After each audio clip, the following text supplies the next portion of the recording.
America और मिस्र के इंटरनेशनल टूर के बाद मोदी का पॉलिटिकल प्रोग्राम बना है। प्रधानमंत्री कल सुबह 11:15 बजे बीजेपी कार्यकर्ताओं से बात करेंगे। मेरा बूथ सबसे मजबूत, मोदी का यह प्रोग्राम भोपाल में होगा। मध्य प्रदेश की राजधानी में पहली बार ऐसा होगा कि मोदी 5 नई वंदे भारत ट्रेनों को एक साथ हरी झंडी दिखाएंगे। नरेंद्र मोदी ने आज मणिपुर पर हाई लेवल मीटिंग की। सवाल है कि क्या इस सबसे विरोधी चुप हो जाएंगे? अलग अलग कैंप से जो खबरें आ रही हैं, उनसे लगता है कि मोदी के दुश्मनों के अलग अलग सियासी चूल्हों पर अलग अलग पुलाव पक रहा है। सियासी पुलाव का स्वाद क्या है, विपक्ष का चुनावी दाव क्या है और मोदी के पास जवाब क्या है, आइए देखते हैं।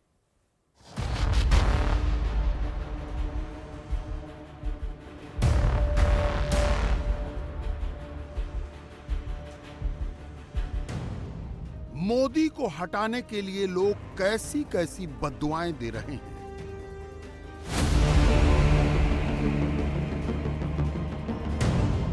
मोदी को हराने के लिए लोग क्या क्या प्लान बना रहे हैं।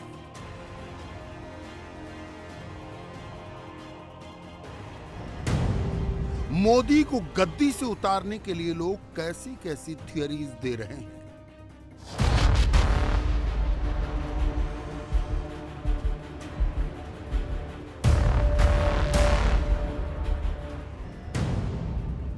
दुश्मनों ने ख्याली पुलाव पकाया, क्या उसे ही चुनावी दांव बताया?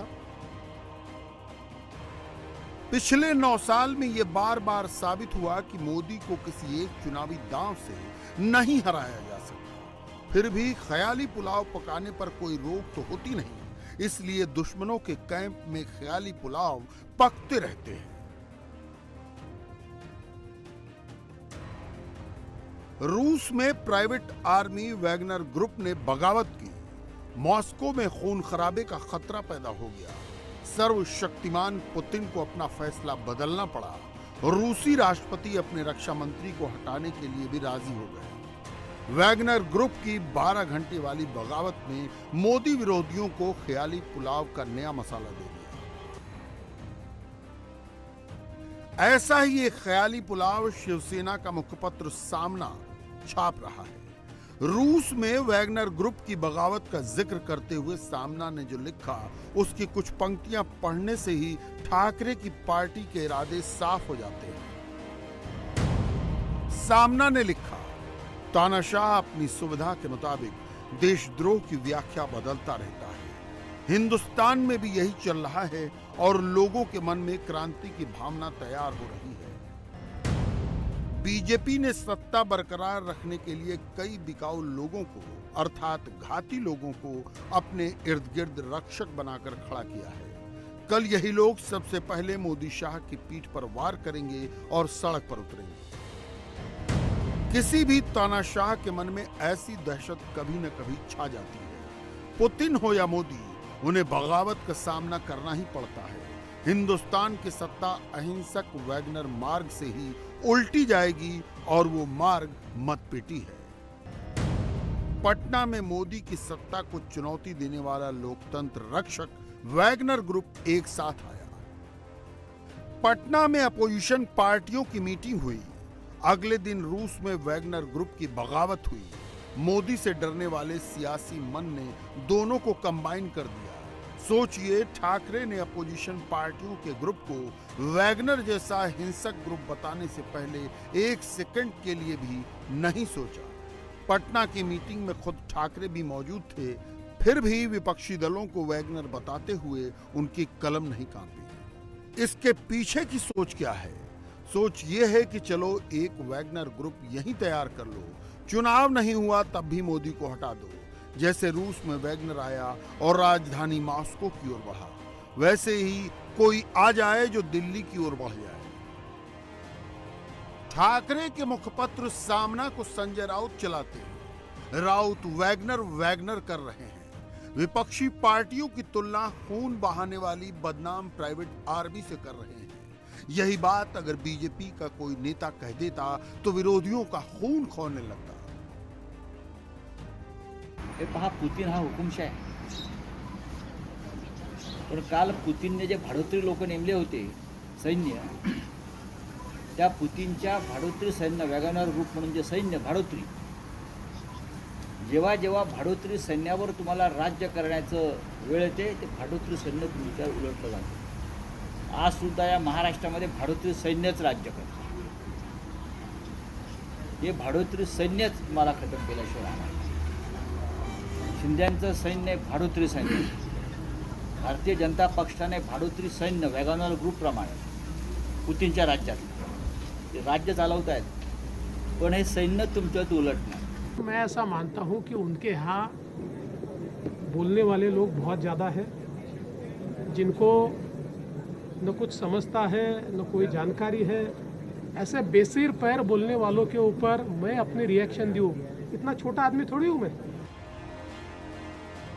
असदुद्दीन ओवैसी ने अलग प्लान बनाया है. ओवैसी थर्ड फ्रंट का आइडिया लेकर आए हैं. मोदी के पास एनडीए है, राहुल गांधी पीडीए बना रहे हैं और ओवैसी एमडीए का प्लान बना रहे हैं. एमडीए यानी मुस्लिम, दलित और आदिवासियों का अलायंस.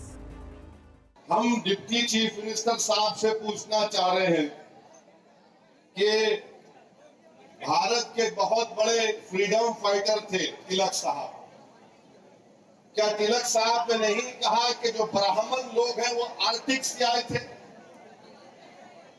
आर्टिक से आए थे. अब फडणवीस साहब आप भी ब्राह्मण हैं, अब आप बोलो उनकी बात सच है या आपकी बात सच है. तीसरी बात यह है कि फडणवीस साहब बोलते हैं कि औरंगजेब की औलाद. निशाना किस पर है हमको मालूम, मगर भारत कैसे बना मैं आपको बताता हूं. अभी ये भारत में जो लोग जमा हुए ना, पूरे 130 करोड़ की आबादी है भारत में, 33 करोड़ हो गए. हम तमाम लोग भारत के बाहर से आए हुए. ओवैसी के लिए दुश्मन नंबर 1 नरेंद्र मोदी हैं, लेकिन सियासत के लिए वो अखिलेश यादव, ममता बनर्जी, शरद पवार, उद्धव ठाकरे और राहुल गांधी जैसे नेताओं पर वार करते हैं. वजह यह है कि ओवैसी के लिए 100% मुस्लिम वोट सिक्योर तभी होगा जब कोई दूसरा दावेदार नहीं होगा. ओवैसी को पता चल चुका है कि अकेले मुस्लिम वोट से बात नहीं बनेगी. मुसलमान भी उसे ही वोट देते हैं जो बीजेपी को हराने की स्थिति में हो.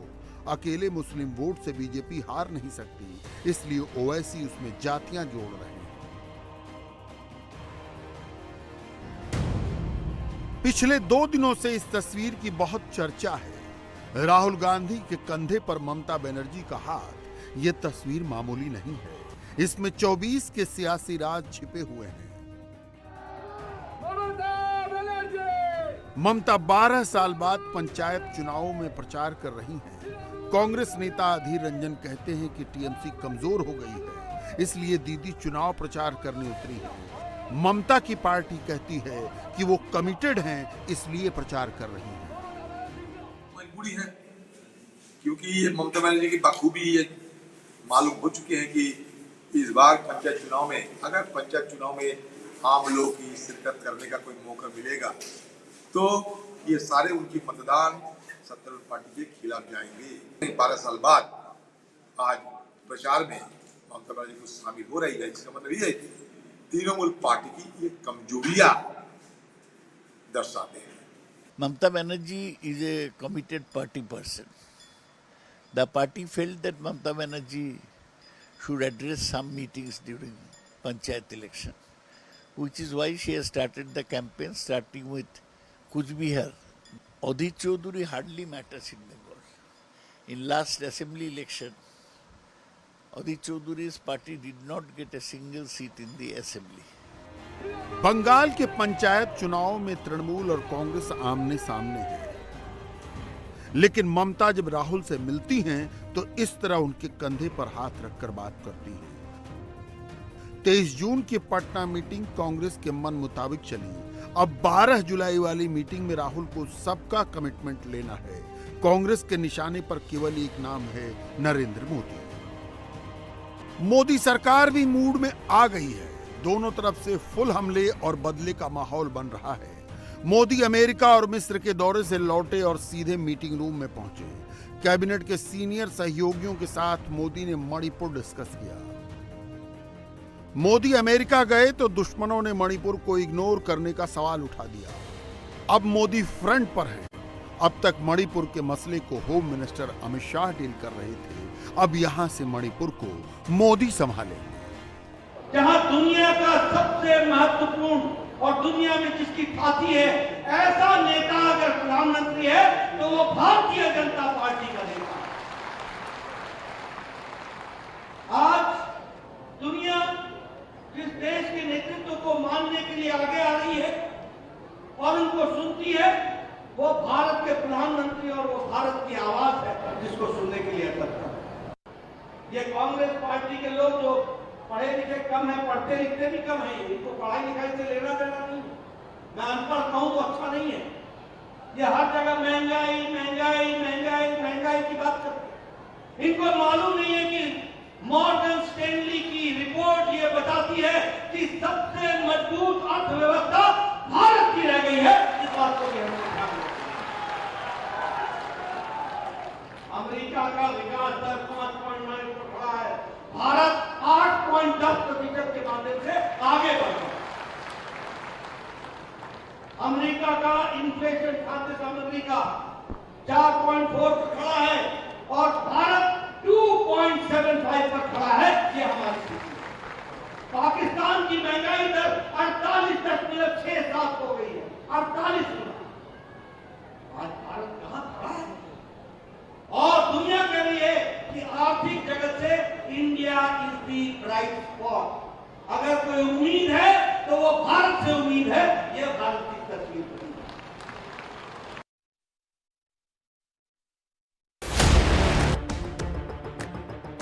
मणिपुर का सवाल बड़ा है, कांग्रेस के आरोप भी बड़े हैं, लेकिन फ्रंट पर अब मोदी हैं। मोदी के मंत्रियों ने एक और फ्रंट संभाल रखा है। अमेरिका के पूर्व राष्ट्रपति बराक ओबामा ने भारतीय मुसलमानों के बारे में लेक्चर दिया तो भारत ने उनको अमेरिका का इतिहास याद दिला दिया। ओबामा साहब को मैं समझता हूं कि ये बात नहीं भूलनी चाहिए कि दुनिया का अकेला देश ये भारत है जहां के रहने वाले ऋषियों और मनीषियों ने भारत की सीमा में ही रहने वाले लोगों को अपने परिवार का सदस्य नहीं माना, बल्कि सारी विश्व की धरा पर रहने वाले लोगों को अपने परिवार का सदस्य मानते हुए वसुधैव कुटुंबकम का संदेश दिया। हम हिंदू, मुस्लिम, ईसाई, यहूदी इस नाम पर कभी भेदभाव नहीं कर सकते। भारत के सेकुलर कैरेक्टर को समझने की लोगों को कोशिश करनी चाहिए। कुछ एक परसेप्शन सारी दुनिया में बनाने की कुछ ताकतों ने कोशिश की है, उसी आधार पर शायद लोगों की धारणा बनी होगी। उनको अपने बारे में भी सोचना चाहिए, कितनी मुस्लिम कंट्रीज के ऊपर उन्होंने अटैक किया है, आप अच्छी तरह जानते हैं। भारत वो देश है जिसने धर्म के आधार पर कभी किसी से भेदभाव नहीं किया, जबकि ओबामा ने मुस्लिम देशों में खून बहाने से कभी गुरेज नहीं किया। ओबामा के कार्यकाल में सिर्फ एक साल में 26,171 बॉम्ब गिराए गए। 2016 में अमेरिका ने मुस्लिम देशों पर हर घंटे औसतन 3 बॉम्ब गिराए। ओबामा ने Afghanistan, Libya, Yemen, Iraq, Syria और पाकिस्तान पर बम बरसाए। राष्ट्रपति बुश की तुलना में ओबामा ने ड्रोन के हमले 10 गुना बढ़ा दिए।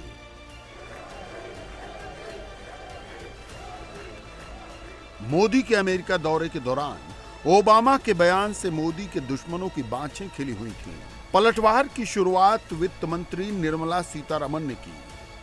यूनाइटेड स्टेट्स के विषय में हम अच्छा फ्रेंडशिप चाहते हैं, मगर उधर से भी भारत के रिलीजियस टॉलरेंस के ऊपर एक USCIRF है, उनके कमेंट्स आ जाता है। राष्ट्रपति जी ने कुछ बातें बोल रहे हैं जहां शायद 6 देशों के खिलाफ, जहां मुस्लिम पॉपुलेशन डोमिनेंट है, बॉम्बिंग हुई उन्हीं के कालों में।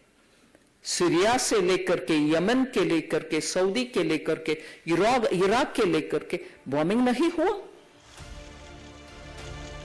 24 का चुनाव किस मुद्दे पर होगा, ये अभी कोई नहीं जानता। मोदी के विरोधी हर दिन एक नया नैरेटिव लेकर आते हैं। वो वाटर टेस्ट करते हैं, एक एक मुद्दे को ठोकते बजाते हैं, लेकिन जवाब मिलता है तो अगले ही दिन मुद्दा बदल देते हैं। इंडिया टीवी हर वक्त हर जगह डाउनलोड करने के लिए सर्च करें India TV news Google play store या ऐप स्टोर पर।